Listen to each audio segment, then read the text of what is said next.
حضرت عبداللہ ابن عمر رضی اللہ تعالیٰ عنہ فرماتے ہیں کہ مغرب کی نماز پڑھ کے کچھ لوگ گھر چلے گئے، ہم لوگ بیٹھ گئے کہ تھوڑا سا تو ٹائم ہے، عشاء پڑھ کے ہی جائیں گے۔ فرماتے ہیں اللہ کے محبوب علیہ السلام بھی تشریف لے گئے۔ تھوڑی دیر کے بعد محبوب اس تیزی سے تشریف لائے کہ مقدس سانس پھولا ہوا محسوس ہو رہا تھا۔ ہم نے عرض کی یا رسول اللہ ہمارے ماں باپ قربان، کیا ہوا؟ تو محبوب فرمانے لگے کیا کر رہے ہو؟ عرض کی یا رسول اللہ نماز، سوچا ہے چلو تھوڑا سا تو ٹائم ہے، بیٹھتے ہیں اللہ اللہ کرتے ہیں، عشاء پڑھ کے جائیں گے۔ تو محبوب فرمانے لگے میرے پاس جبریل امین آئے ہیں، انہوں نے آ کے عرض کی یا رسول اللہ آپ کے غلام مسجد میں بیٹھے ہیں عشاء کی نماز کے انتظار میں، اور رب فرشتوں کے سامنے ان پر فخر فرما رہا ہے۔ یہ جو عبادت ہے نا نفلی، یہ طاقتور کرتی ہے بندے کو۔ حضور فرماتے ہیں کہ جب بندہ نفل پڑھتا ہے تو اللہ فرماتا ہے پھر تو میں اس کے ہاتھ بن جاتا ہوں، پیر بن جاتا ہوں، آنکھیں بن جاتا ہوں۔ کیا معنی کہ اس میں خدائی طاقتیں آ جاتی ہیں، دوست مرید بھی ہوتے ہیں، سلسلوں میں بھی داخل ہوتے ہیں۔ عبادات کا مزاج نہیں بناتے، کچھ نوافل کا ذہن ضرور بنائیں، رات کو کچھ ٹائم ضرور اللہ اللہ کریں، اپنی زندگی کا اسے معمول بنا لیں۔ اور 3 وظیفے آپ کی خدمت میں عرض کرنے ہیں۔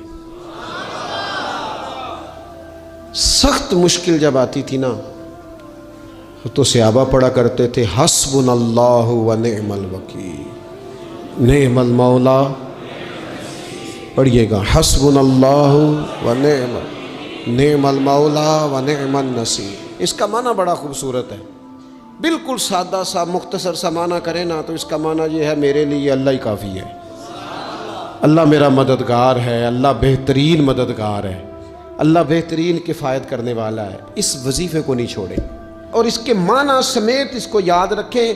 آپ محسوس کریں گے طبیعت طاقتور ہو گئی ہے، روح طاقتور ہوگی، اس کو بھولنا نہیں۔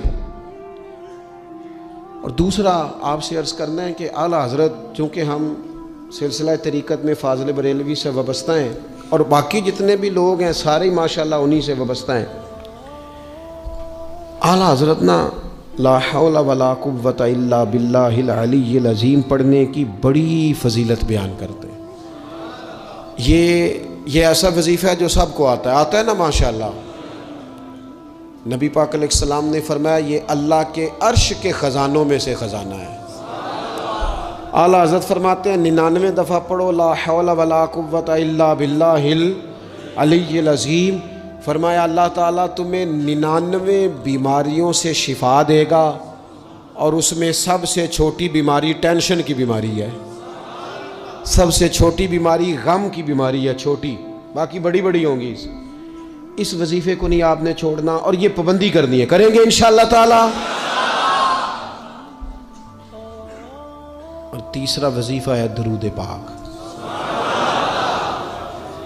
یہ بندہ درود پاک پڑھتا ہے تو پتہ ہوتا کیا ہے، 1 بار پڑھو تو 10 رحمتیں، 2 بار پڑھو تو 3 بار پڑھو تو 4 دفعہ پڑھو تو پھر تو چاروں جانب رحمت ہی رحمت ہو جاتی ہے۔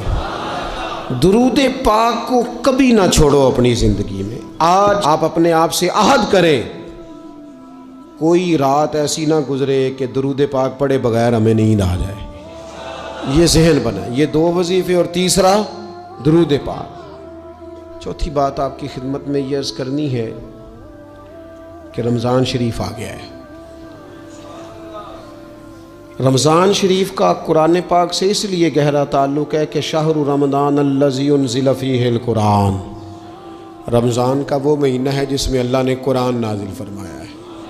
اس ماہ مقدس میں قرآن مجید کے ساتھ اس طرح کی دلچسپی پیدا کریں کہ جن کا ناظرہ ٹھیک نہیں ہے وہ قرآن مجید ناظرہ ٹھیک کریں، اور جن کا ناظرہ درست ہے وہ کنز الایمان لے لیں، خزائن العرفان تفسیر لے لیں، اور ایک رکوع کم از کم صبح میں، ایک شام میں، اور پورا پارہ پڑھیں، پھر تو لطف نصیب ہو جائے گا۔ تھوڑا سا نا دلچسپی پیدا کریں قرآنی علوم کے ساتھ۔ بڑی خشکی ہے، بڑے شعر یاد ہیں، بڑی کہانیاں یاد ہیں، بڑی باتیں یاد ہیں، پر قرآن پاک کے ساتھ ہماری وہ دلچسپیاں موجود۔